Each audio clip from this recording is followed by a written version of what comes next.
Hey, Carl. Jason of the GMologist gang. So I didn't get all the way through your latest episode, got up to the Ravnica recap. I'll listen to that, even though, Magic the Gathering's probably another kid's game, really. But anyhow, interesting episode. Good stuff. The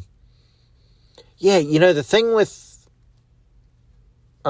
Black Hack's actually a really good game, and you can get a lot of nuance in there more than what's in the rules. But I think Black Hack really is one of those games because it pulls on those tropes. It really expects you to have played some kind of D&D before. I think if Black Hack was the only game you ever played and you weren't exposed to any D&D or any tropes of D&D ahead of time, it might be a little bit of mind-boggler. I think it's a follow-on game, to be honest, which is kind of interesting. Hey Jason, I think I like the Black Hack too. I don't know if I played the Black Hack. I did that game we played where Eric Salzwedel ran in Diogo's science fiction game, was that Black Hack or Black Hack like? I don't know. So if that were the case, then I did like it.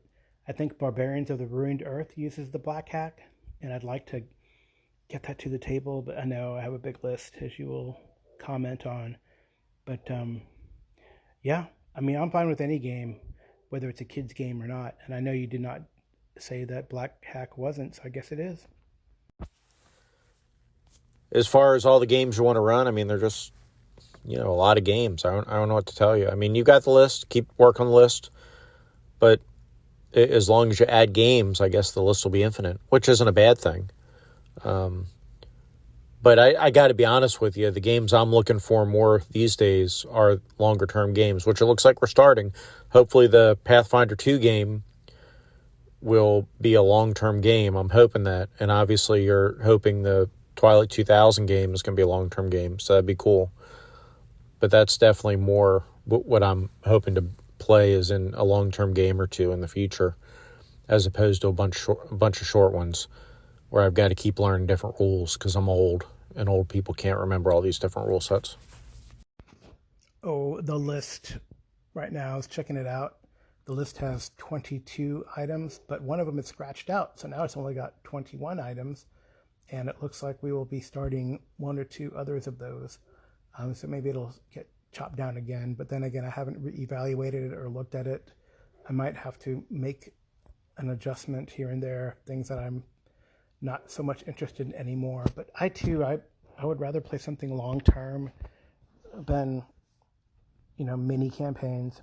Although I mean, I think for our purposes, like the Thursday night group is fun to just rotate around, and I really enjoy that.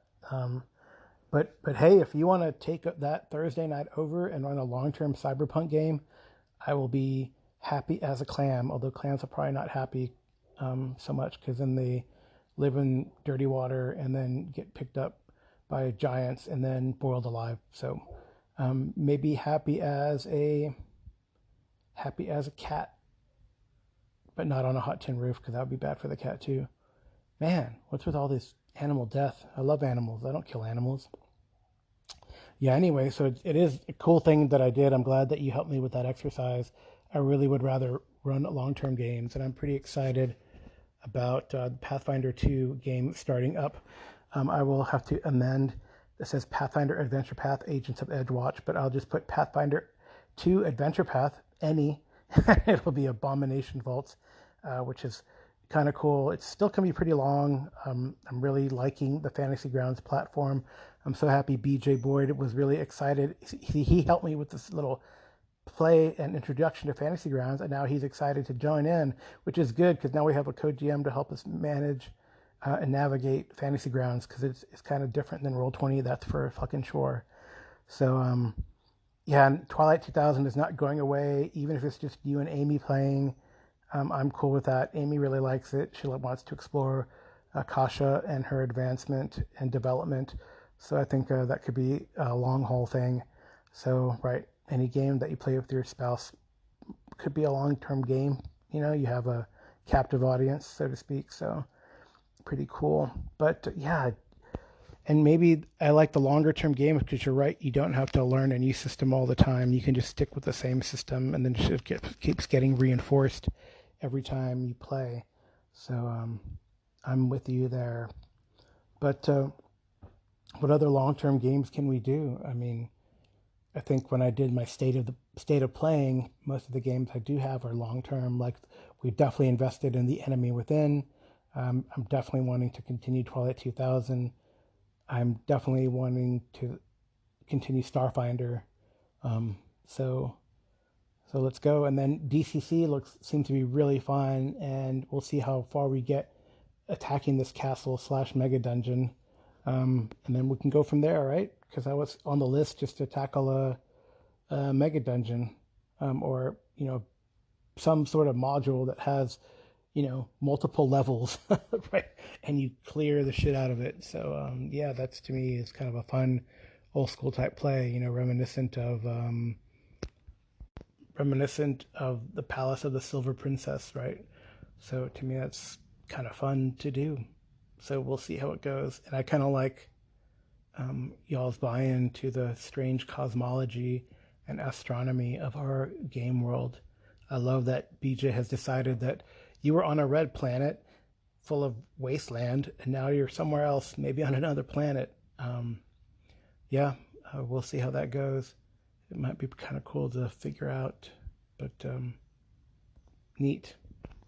All right, we'll get to your next call in and answer that question too. I think it's about switching games or taking modular, using games rules in a modular fashion. You're playing the game and the GM says, roll this, and it's not part of this game, it's part of another game, and it pulls you totally out, and it just ruins the whole night. So if you're playing just one game, you don't have that problem. So, I don't know. What do you think? What are your thoughts on that, Mr. GMologist? I will say a good GM doesn't let you know it's from another game. And how would you know anyway? Well, I mean, I definitely have done that in the past using ideas, if not exactly the same setup or rules part from a game and imported it into another, right? So the travel rules, for example, and chase rules, for example, are kind of cool in Savage World. So sometimes those are good to use. We don't necessarily have to use cards, but kind of the idea of it works really well. Or I would say no one complained in my Call of Cthulhu Invictus when I kind of implemented dramatic task format idea without the action cards, of course, into that game. So we didn't have to do like a blow by blow melee attack. I attack, you attack, they attack, we all bleed attack. We all fall down. That would have gotten old fast and quickly. So I think it's okay to do it. If that would break verisimilitude or break the game for a person, then I would say you don't say anything. That's what I would suggest. And if you're complaining with my games where that has happened, well, be more vocal in the moment, I would say, instead of after the fact. And I'm sorry if that screws things up for you, but sometimes a little idea from a game or a module, not a module, a set of mechanics from a game works really well and it can be implemented in the moment, right? For example, is it a bad thing that I use, like last night in Starfinder, I didn't want the default again in these games is you have an encounter and then it's a fight, and it doesn't always have to be. So I used the reaction roll from BX, really, because I know what it is and it's memorized, ingrained, implanted in my head, to see what the creatures would do. Maybe they're not always hostile. Some might be totally hostile, like undead might be totally hostile, but animals, maybe not. So, and that idea of the reaction rolls from way back BX, and even Traveler has a reaction roll. Like, what does the animal do? There's a random roll for it, and it helps the GM and the players get into the procedural, which is helpful, I think, in a travel type scenario, exploration type scenario. And they're doing exploration right now, which I think is a thing to do. And then, really, I do a couple things for morale. Either I try to keep within the system, and after they've reached a certain hit point level or whatever, then I make a will save to see if they break or not, or and I think if they fail it, they break because they lose their will, or I just shoot roll morale. But then that's a little more complicated because that is linked to a morale score that is usually like a BX type thing. So, or like in DCC, I've used morale because they have it listed in the monsters because they're for AD&D or for Labyrinth Lord, I think, is a rule set that they use. But shoot, it's just a 2d6 roll, no big deal. And then when you roll sets of dice on the table or a 2d6, people don't necessarily know what it might mean. If you say, hey, I'm rolling a will save, or it says will save, then you might know what it is. So I think it's okay. I really do. I hope you do too. You seem to have fun in DCC. And I'm actually, when you do the, man, I guess I should give you more XP, right? Since you're role-playing Idris. At least I'll give you a Benny. I think I'll give you a Benny. Yo, Carl, so when Wheeler Woe was at the height of its popularity, which was never super popular, but, you know, way the hell more popular than my anchor show, Paizo, as much shit as I give them, they did offer to send us free adventures and stuff if we were to review them or run them. So yeah, that is a thing companies do. But also, like, we went through all of this earlier with the whole video game thing and Twitch and YouTube people streaming video games. And it comes down to an argument of fair use, you know? So I think the court cases have all pretty much been settled on this. Yeah, like, I don't see why a company would have the right to say you can't live stream your games. I bought this game. I should be able to do and whatever I want with it. It's mine. Peace out. Joe is responding to a comment or a question that BJ Boyd of the Arcane Alienist, Alien Arcanist, Alien Chemist, anyway, biochemist had. And yeah, I agree with you. I don't think, I mean, it's fair use. It's advertisement. Like you said, Paizo wanted you guys to run stuff and review it. And I think that's fine. Just the question is, do you think then players watch these and then they're like, oh yeah, or actually, I guess the more insidious thing is, oh, my GM wants to run Rime with the Frost Maiden. Let me see if there are any live streams out there. Hey, has Critical Role run it? I don't know if they have or not. I don't really care. I don't watch it.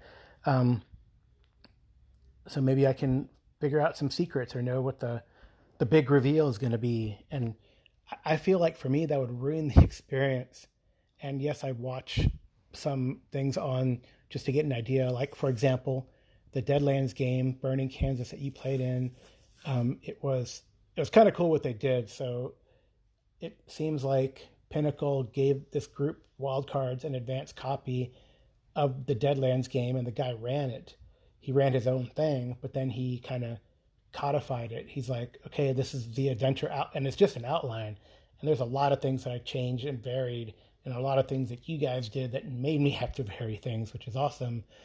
And you still didn't know what the big reveal was at the end, so that was even better.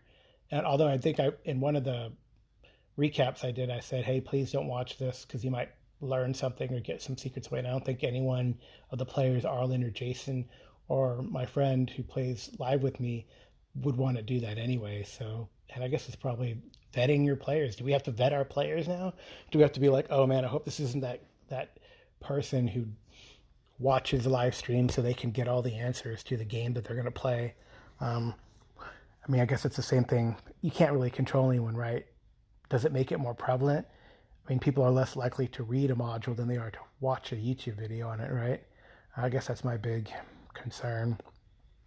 And maybe it doesn't matter. I mean, although I think I will think I have to ask, hey, have you played this or seen this?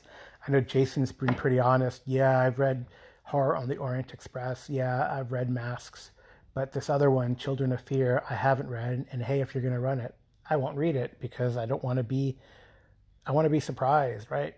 We want to be surprised when it comes. So, like, I mean, I'm listening to your actual play where you're the star. I feel you're the star of the show, despite what the other players try to do.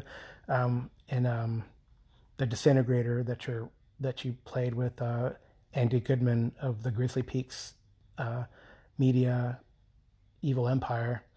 And it's really cool, and I'm learning about what's going on or what's supposed to happen in the adventure. But if my GM were going to run it, then I would like know what's going to happen, or would I feel obligated to tell the GM, "Oh man, I've heard a podcast on this before." So, or would players volunteer that? I don't know. Maybe I'm too cynical, Joe. Maybe I'm just too damn cynical.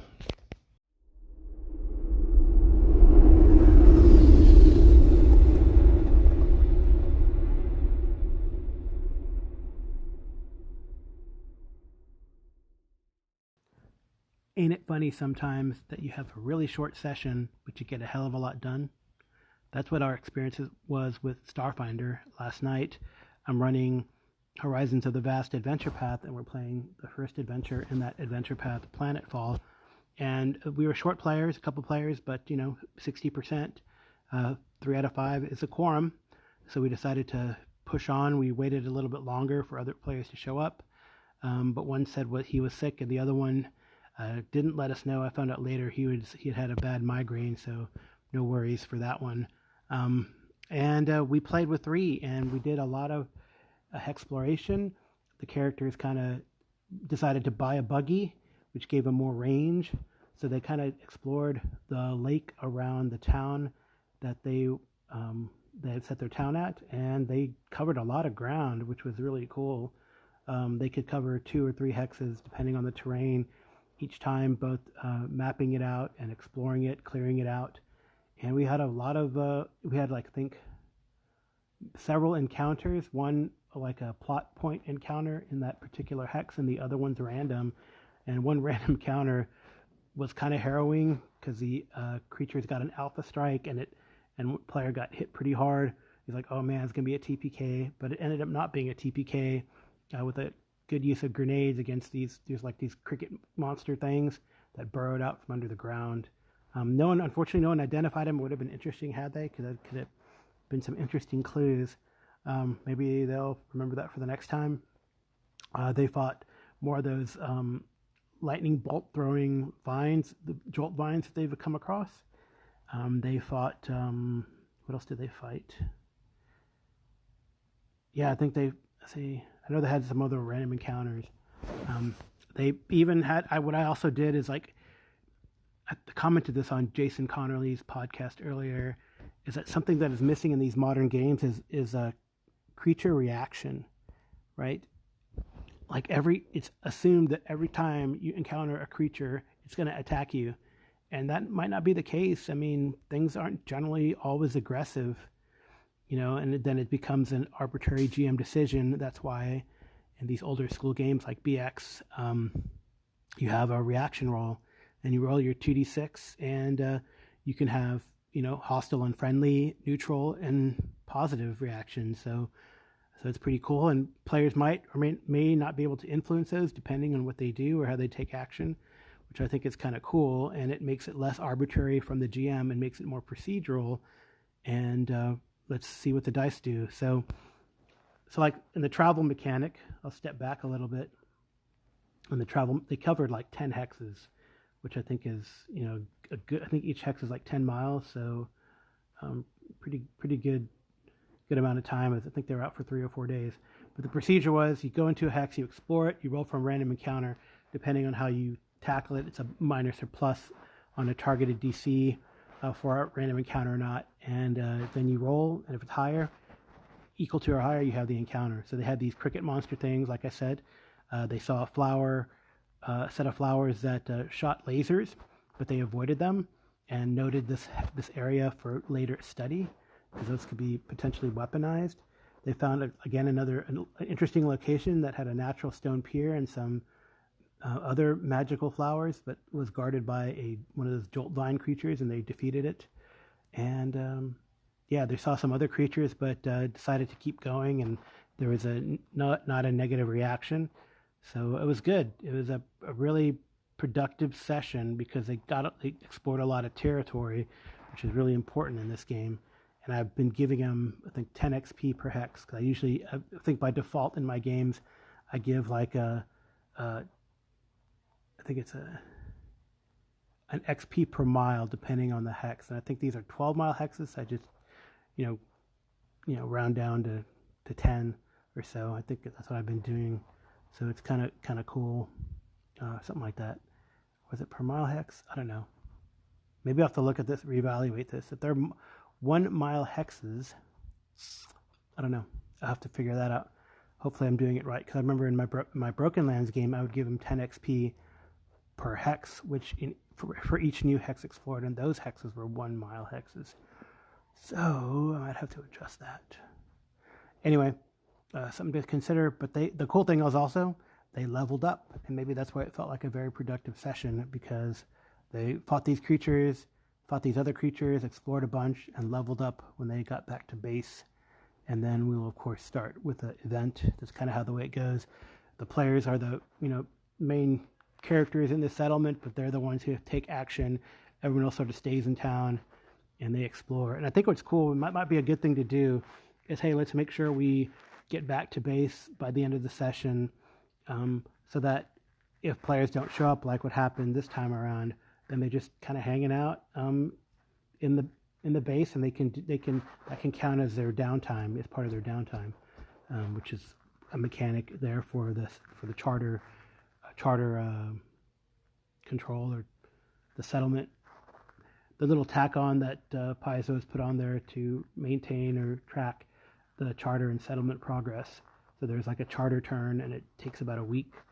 So we'll probably do that next time. I think they wanted to do it when everyone was there, and I think there's a couple days left. So maybe an event or two in the town, if that works out, because some of the events are triggered by some other things, or you can just do them sort of tacked on in a not really in a sequence. You don't have to, which is kind of neat. It gives you some flexibility as a GM.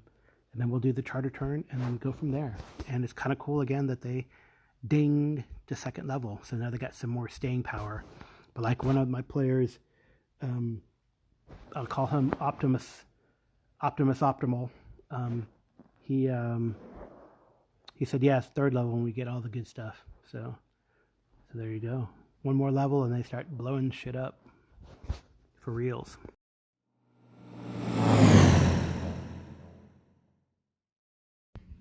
Hey everyone, no games this weekend. Isn't that amazing? I'm actually up here in the Dallas-Fort Worth area for my sister-in-law's wedding. It should be interesting because her future husband's family is already causing problems.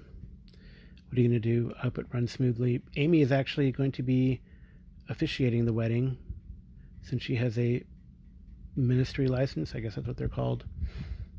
But yeah, I don't want to talk about that. What I do want to talk about is my recap of a play of a game that I've been wanting to play forever and ever. This is Cyberpunk 2020, although I think it's in 2030, but it's using the Cyberpunk 2020 rules as opposed to the Cyberpunk Red rules set in the new incarnation of the game in 2077. I haven't compared them, so I don't know. I just know that I always wanted to play Cyberpunk, but my friends wanted EDOs in their game, so they always wanted to play Shadowrun, which should honestly be called Magic Run, especially 4, 5, and 6 editions 4, 5, and 6. It's still Magic heavy.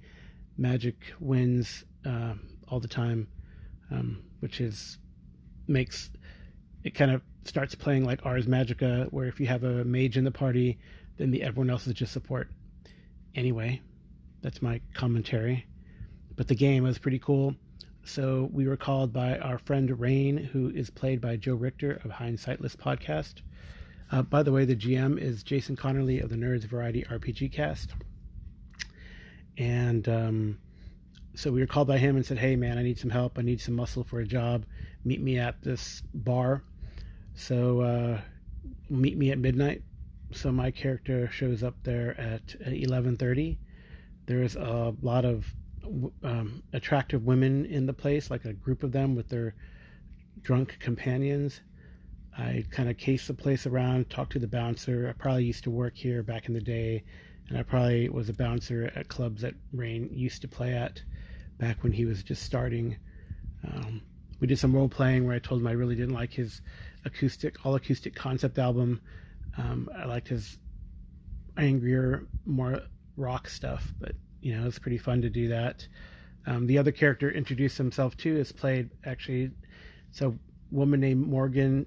My character is named Marcus, and he is a solo, and I focused him on pistol and Aikido, and I might go guns akimbo, 2-gun type of thing at some point, but we'll see how that goes. He's definitely quick. I gave him some cyberware. I got him like this synth skin that gives him armor all over his body, and I think I made him a little faster, and then I gave him some vampire fangs, just because Jason said we couldn't play vampires in the game, so I said, well, I can pretend to be a vampire, so I will. So my character is named Marcus. He's a solo. The other character is played by Daniel of Bandit's Keep, and he is playing a fixer named Morgan, who apparently is of Brazilian ancestry, and her day job or night job, depending, is as a stripper somewhere. So anyway, so my character gets there. Rain is late. He doesn't get there till 12:30. We order drinks. He says, "Oh man, I'm having some trouble. Some guy bumped into me a couple days ago and put his microchip in my pocket. And now people have been trying to kill me." We order drinks before we can take a drink. Rain says, "Wait, don't drink that. Someone put glass in your drink." I'm like, oh. So then I look to see. I wave to the bartender who we know, because I think I used to work as a bouncer here, and the place is run by a guy named Big Lou, we think is a stand-up guy.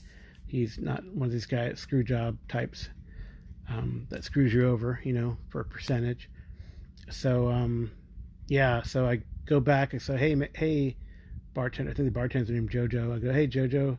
Oh no, Jojo goes into the back, and I say, "Hey, Jojo, wait!" And I kind of follow him in the back, and I don't know who it wasn't. I don't see the server who gave us our drink. I go in there. There's like no one in there, no cooks or anything in the kitchen. It's empty. I don't see Jojo. I keep making my way back towards like the where Big Lou's office is. I kind of stealthily sneak in, make sure I put my helmet on and draw my gun. It seems very suspicious. There's no one in the sort of waiting room, and I slowly open. I go, "Hey," I call out, "Hey, Big Lou, is everything all right?" It's like, "Oh yeah, everything's fine. It's all fine. It's all fine here." Of course, I'm still suspicious. I slowly open the door, and I pop it open, and then it's Big Lou, but there's like 3 thugs in the room, 4 thugs maybe, and one of them comes at me. I win initiative, and I try to do something cool. He comes at me with a gun, and I try to do something cool. I try to disarm him, and maybe take his gun, and then go blam blam, double shot, but it doesn't work. I try to, when I hack at his arm, I roll a fumble, and the FX we decide is I drop my own gun.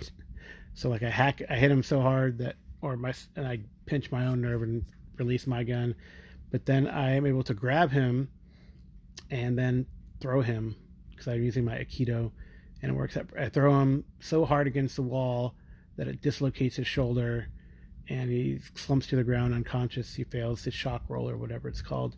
The other guys rush at me, and I decide the next round to pick up my gun, and I actually say I do it with a flourish, so I kind of hacky sack up my gun, and I run out of there. They follow, and they shoot at me as I jump through the doors to the back, the kind of swinging doors I imagine to the back, and then leap over the bar and gain cover. They're a little slower than me, so I move around to the bar to kind of wait until they come out. Meanwhile, the other 2 guys in the party, Morgan and Rain, they've gotten out of there. They're going to go around the back, and it kind of works pretty well where, while I'm being chased by these guys who are shooting at me, they kick in the doors from the back alley, and come in through the storage room, and they see the guys about to go through the door, so they open fire. Rain takes one down, and then Morgan shoots and misses, but then they come through. I shoot and I hit the guy in the body and arm, and it doesn't do anything. It doesn't go through his armor. There's some more shots that are fired back and forth.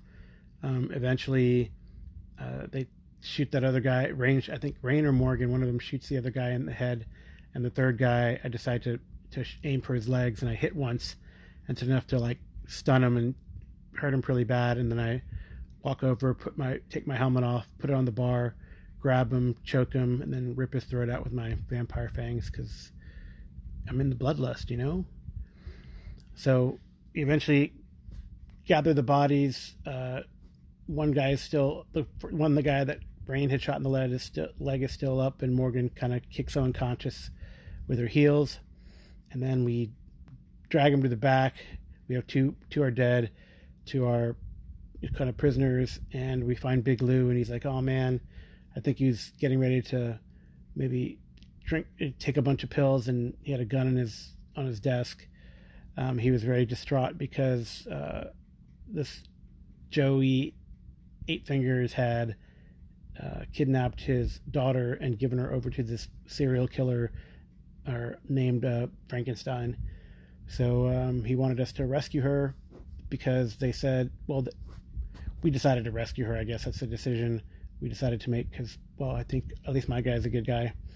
And maybe this will get to the bottom of why people are after Rain for this microchip anyway, because that's why we were set up, or they set up Louis to set us up, or I guess are not extortion, they are forcing Louis by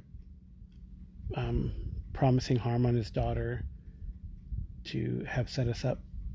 So I guess we're going to decide what we're going to do now. We're going to go to this warehouse where these guys are supposed to meet and get their payment, and we'll see what we're going to do, how we're going to plan. But it was a really fun, I thought, Jason felt it went slow. I didn't think it went slow. We were introducing each other to each other, and then we had a good set of combat. I mean, it was a little clunky going through the rules. It's the first time we've done it, which I didn't mind.